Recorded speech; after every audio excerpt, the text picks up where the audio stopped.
ఒక మహిళా ఐఏఎస్ అధికారి ఓ మంత్రిపై ఎన్టీవీలో ప్రసారమైన కథనంపై ప్రభుత్వం సీరియస్ అయింది. ఇద్దరు ఎన్టీవీ సీనియర్ జర్నలిస్టులను అరెస్టు చేసి రిమాండ్కు తరలించారు పోలీసులు. ఉదయం శంషాబాద్ ఎయిర్పోర్ట్లో NTV channel input editor Dontu రమేష్తో పాటు రిపోర్టర్లు పరిపూర్ణాచారి, సుధీర్ను కూడా అదుపులోకి తీసుకున్నారు. సాయంత్రం చారిని ఎంక్వైరీ చేసి పంపించారు. దొంతు రమేష్, సుధీర్పై 5 సెక్షన్ల కింద కేసు నమోదు చేశారు.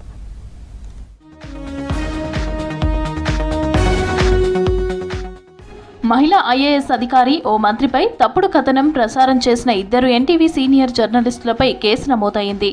బిఎన్ఎస్ యాక్ట్ కింద 5 సెక్షన్లు నమోదు చేశారు. జర్నలిస్టులు దొంతు రమేష్, సుధీర్కు రిమాండ్కు తరలించారు. అంతకుముందు బషీర్బాగ్ సిసిఎస్ ఆఫీసులో ఎన్టీవీ సీనియర్ జర్నలిస్ట్ పరిపూర్ణాచారిని విచారించి పంపించారు. ఈ నెల 7న మహిళా ఐఏఎస్ ఆఫీసర్ని కించపరిచేలా ఎన్టీవీ ఆఫ్ ద రికార్డులో వార్త టెలికాస్ట్ చేశారంటూ ఐఏఎస్ల సంఘం ఇచ్చిన ఫిర్యాదుపై చర్యలు తీసుకున్నారు పోలీసులు.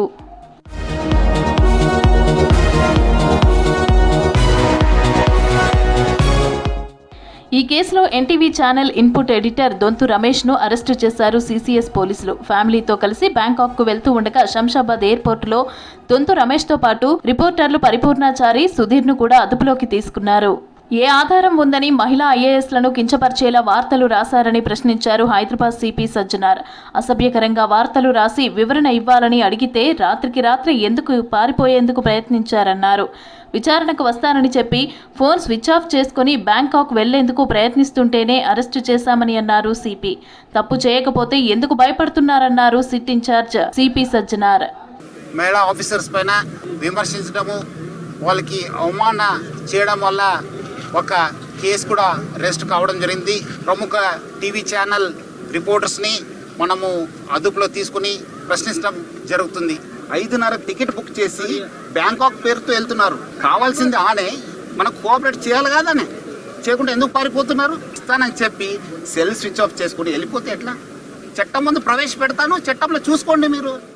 జర్నలిస్టులను అదుపులోకి తీసుకున్న తర్వాత ఎన్టీవీ ఆఫీసులో సిట్ పోలీసులు సోదాలు జరిపారు. పలు కీలకమైన హార్డ్ డిస్క్, కంప్యూటర్లను స్వాధీనం చేసుకున్నారు సిసిఎస్ పోలీసులు.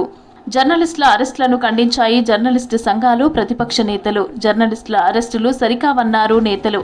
యాజమాన్యాన్ని వదిలి రిపోర్టర్లను అరెస్టు చేయటం సరికాదన్నారు జర్నలిస్టు సంఘాల నేతలు. వ్యక్తిత్వ హననం చేస్తే తప్పకుండా యాక్షన్ తీసుకుంటామని మొదట్లోనే హెచ్చరించారు డీజీపీ శివధర్ రెడ్డి.